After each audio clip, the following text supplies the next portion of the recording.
MCQs related to labour. Android pelvis में deep transverse arrest होता है, ये हार्ट शेप पेल्विस है, ठीक है। विजाइनल डिलीवरी के लिए best pelvis is gynaecoid pelvis. Diagonal conjugate का डेफिनेशन आपको पता होनी चाहिए। It is distance between pubic symphysis and sacral promontory, और ये जो डिस्टेंस है 13.5 सेंटीमीटर का होता है। ब्रो प्रेजेंटेशन में कौन सा डायमीटर प्रेजेंट करता है, दैट इज मेंटो वर्टिकल, इसको हम ऑसिपिटो मेंटल डायमीटर भी कहते हैं, ठीक है। डिनोमिनेटर का आपको पता होना चाहिए। विजाइनल डिलीवरी में जो सबसे ज़्यादा जो प्रोमिनेंट पार्ट होता है उसको हम कहते हैं डिनोमिनेटर। अगर तो कैफेलिक मीन्स के अगर वर्टेक्स प्रेजेंट कर रहा है तो उसमें most prominent part will be occiput. Face present कर रहा है तो मेंटम। ब्रीच में sacrum will be most prominent part, और शोल्डर के केस में एक्रोमियन। और ब्रो प्रेजेंटेशन इसकी विजाइनल डिलीवरी होती ही नहीं, इसके लिए सी सेक्शन करना पड़ता है, इस वजह से इसमें कोई भी डिनोमिनेटर नहीं होता, और ये MCQ था, ठीक है। लैंडमार्क हम लोग स्केल सुपाइन को कंसिडर करते हैं, इसको हम स्टेशन 0 कहते हैं। फीटल हेड रिड्यूस होता है ड्यूरिंग डिलीवरी, इसको हम कहते हैं मोल्डिंग। ऑसिपिटो पोस्टीरियर डायमीटर अगर तो डायरेक्ट है तो ये एंथ्रोपॉइड पेल्विस से डिलीवर होगा, और अगर ऑब्लिक है तो वो एंड्रॉयड पेल्विस से डिलीवर होगा। और ये वाला MCQ था कि अगर ऑब्लिक ऑसिपिटो पोस्टीरियर डायमीटर है तो वो किस तरह से डिलीवर होगा, एंड्रॉयड पेल्विस से डिलीवर होगा। एटीट्यूड क्या है फीटस का, relation of foetal parts to one and other, एक दूसरे से जो उसका रिलेशन होता है उसको हम कहते हैं attitude. It can be flex, hyper extended, extended, लेकिन जो मोस्ट कॉमन पोजीशन है that is flexed. Part of fetus in the lower part of the uterus, इसको हम कहते हैं प्रेजेंटेशन, मीन कि वो पार्ट जो लोअर पार्ट ऑफ यूट्रस के अंदर प्रेजेंट करेगा, खास तौर पे जो मोस्ट कॉमन है दैट इज कैफेलिक, मीन्स के वर्टेक्स प्रेजेंट करता है। बायपेराइटल डायमीटर 9.5 सेंटीमीटर का होता है, ये वो पार्ट है जो कि मदर के इनलेट से प्रेजेंट करता है। Cervical dilatation 1 centimetre per hour होती है। लेबर में सर्वाइकल डायलेटेशन होती है, इसमें रेगुलर पेनफुल कॉन्ट्रैक्शंस होती हैं और साथ में सर्विक्स की डायलेटेशन और इफेसमेंट होती है। इसके लेबर के क्राइटेरिया के लिए सारे पॉइंट्स फुलफिल होना ज़रूरी होते हैं। फर्स्ट, अगर फीमेल का एक बेबी है और एक मल्टी पैरा वीमेन है, इन दोनों की लेबर में क्या फ़र्क होता है, ऑप्शन में वैसे ये वाला था, ये सारे पॉइंट्स भी आपको पता होना चाहिए कि इनमें क्या क्या डिफरेंस होता है। प्राइमरी ग्रेविड अगर फीमेल का फर्स्ट बेबी है तो उसकी लेबर की फर्स्ट सेकंड स्टेज लॉन्ग होती है, लेकिन थर्ड स्टेज मल्टी पैरा के इक्वली होती है, ठीक है। अब इसके अंदर जो प्राइमरी ग्रेविड है इसमें 36 वीक के बाद हेड एंगेज होता है पेल्विस के अंदर, और इफेसमेंट के बाद डायलेटेशन होती है, ठीक है। ये बेसिकली प्राइमरी ग्रेविड के अंदर ये सारे फीचर्स होते हैं, ऑप्शन के अंदर ये था। अगर प्रेगनेंसी अनकॉम्प्लिकेटेड हो तो उस केस में CTG नहीं करते, और कॉन्टीन्यूस मॉनिटरिंग भी अनकॉम्प्लिकेटेड प्रेगनेंसी में नहीं करते, उसकी ज़रूरत ही नहीं होती। ये ऑप्शन भी बहुत दफ़ा रिपीट हुआ है। एंगेजमेंट मीन्स के फीटस का हेड जो पेल्विस के अंदर एंगेज होता है, उसकी मेन कॉज ऑसिपिटो एंटीरियर अगर पोजीशन है तो हेड एंगेज होगा, लेकिन अगर प्लेसेंटा प्रीविया, फाइब्रॉइड या डीफ्लेक्स हेड या ऑसिपिटो पोस्टीरियर पोजीशन है तो हेड एंगेज नहीं होता। ये एग्जामिनेशन आपको पता होने चाहिए, इनका ड्यूरेशन कि जो फीटस से रिलेटेड हैं वो सबसे बहुत जल्दी से मॉनिटर करते हैं। जिस तरह से फीटल हार्ट रेट है हर 15 मिनट के बाद, फीटस की मॉनिटरिंग CTG से 30 मिनट के बाद, ठीक है। मदर की कॉन्ट्रैक्शन भी 30 मिनट के बाद हम लोग मॉनिटर करते हैं। लेकिन जो ब्लड प्रेशर है और इसके अलावा पेल्विक एग्जामिनेशन है वो हर 4 घंटे के बाद, और पल्स हर घंटे के बाद चेक करते हैं। जो MCQ में था कि फर्स्ट स्टेज की एग्जामिनेशन में ब्लड प्रेशर हर 4 आवर के बाद हम लोग उसको चेक करते हैं। पेल्विक एग्जामिनेशन हम लोग सर्विक्स को देखने के लिए करते हैं। Cervical effacement, dilatation, presenting part क्या है, इन सब के लिए हम पेल्विक एग्जामिनेशन करते हैं। प्लेसेंटा को लोकलाइज करने के लिए हम नहीं करते, इसके लिए अल्ट्रासाउंड करते हैं। फीटल हार्ट रेट कॉन्ट्रैक्शन आने के बाद मॉनिटर करते हैं और 1 मिनट तक मॉनिटर करते हैं। बहुत इंपॉर्टेंट MCQ है।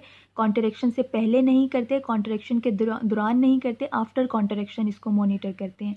इंट्रापार्टम असेसमेंट मीन के ड्यूरिंग डिलीवरी हम किन किन चीज़ों को मॉनिटर करते हैं, फीटल हार्ट रेट को भी करते हैं, CTG को भी यूज़ करते हैं, लाइकर भी देखते हैं, और फीटल स्कैल्प ब्लड सैम्पलिंग भी कर सकते हैं। लेकिन जो बायोफिजिकल प्रोफाइल है ये डिलीवरी से पहले चेक करते हैं, मीन के सर्विक्स की डायलेटेशन वगैरह देखने के लिए। कॉन्टीन्यूस मॉनिटरिंग हम किस केस में करते हैं और किस केस में नहीं करते हैं, ये भी MCQ बहुत दफ़ा रिपीट हुआ है। अगर तो मिकोनियम है तब हम लोग मदर को कॉन्टीन्यूसली मॉनिटर करेंगे। अगर फीटल हार्ट रेट एबनॉर्मल है उस वक्त भी करेंगे, और अगर लेबर को ऑक्सीटोसिन के साथ इंड्यूस किया है उस केस में भी हम कॉन्टीन्यूस मॉनिटरिंग करेंगे। लेकिन अगर लेबर प्रोस्टाग्लैंडिन से इंड्यूस की है उस केस में नहीं करते। अगर बिशप स्कोर बहुत कम हो तो उस केस में हम लोग फिर प्रोस्टाग्लैंडिन से लेबर को इंड्यूस करते हैं और इसके अंदर कॉन्टीन्यूस मॉनिटरिंग की ज़रूरत नहीं होती। इसके अलावा अगर मदर खुद चाहती है कि उसको फीटस की हार्ट रेट को कॉन्टीन्यूसली मॉनिटर किया जाए, उस केस में भी कॉन्टीन्यूस मॉनिटरिंग करनी पड़ती है। सस्पिशियस सीटीजी में डिसेलरेशंस होती हैं और वो लेट डिसेलरेशंस होती हैं, ठीक है। अब एक मदर है, उसमें कोई रिस्क फैक्टर नहीं है, उसके अंदर कॉन्टीन्यूस मॉनिटरिंग की ज़रूरत नहीं होती। अगर करें उसकी कॉन्टीन्यूस मॉनिटरिंग तो कोई फ़ायदा तो नहीं है, सिर्फ उसकी मोबिलिटी कम हो जाती है, ठीक है। सेकेंड स्टेज अगर प्राइमरी ग्रेविड है और एपिड्यूरल एनेस्थीसिया उसने नहीं लिया, मीन उसका फर्स्ट बेबी है और कोई एनेस्थीसिया नहीं लिया, तो 2 आवर्स की होती है। और अगर उसने सेकेंड स्टेज के अंदर एपिड्यूरल एनेस्थीसिया लिया है तो ये स्टेज उसकी 3 आवर्स की होती है।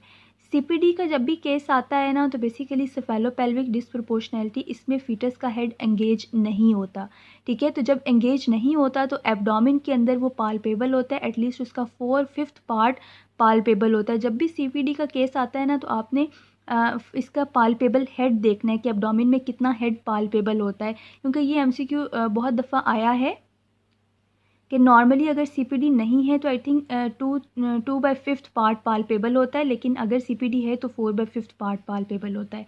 प्रेसिपिटियस लेबर कितने घंटे की होती है? लेस दैन 3 आवर्स की होती है।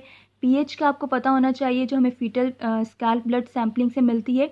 अगर तो ये 7.2 से कम है तो इट मीन्स कि फीटल कॉम्प्रोमाइज़ है, इसमें फ़ौरन से डिलीवरी करते हैं सी सेक्शन के ज़रिए, ठीक है। फॉरसेप्स यूज़ नहीं करते। ये एमसीक्यू दोनों ही, बल्कि तीनों जो बातें मैंने आपको बताई हैं तीनों ही एमसीक्यू हैं।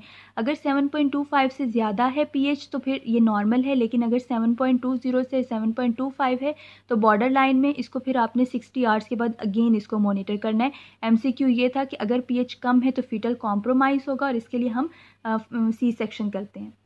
ऑप्शन में फॉरसेप डिलीवरी भी थी, लेकिन फॉरसेप्स यूज़ नहीं करते।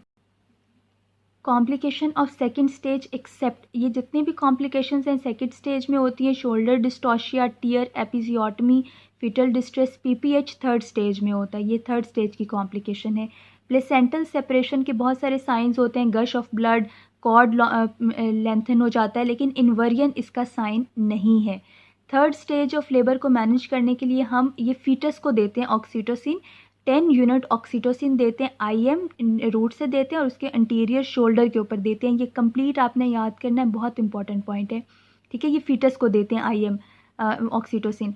प्रोलॉन्ग लेबर जब भी होती है, मीन कॉन्ट्रेक्शंस कम आ रही होती हैं, उसके लिए हमेशा आईवी ऑक्सीटोसिन देते हैं। बहुत लंबा सिनेरियो था, आंसर बहुत इसका ईजी था पिक करना कि प्रोलॉन्ग लेबर है उसके अंदर हमेशा आईवी ऑक्सीटोसिन देंगे, ठीक है।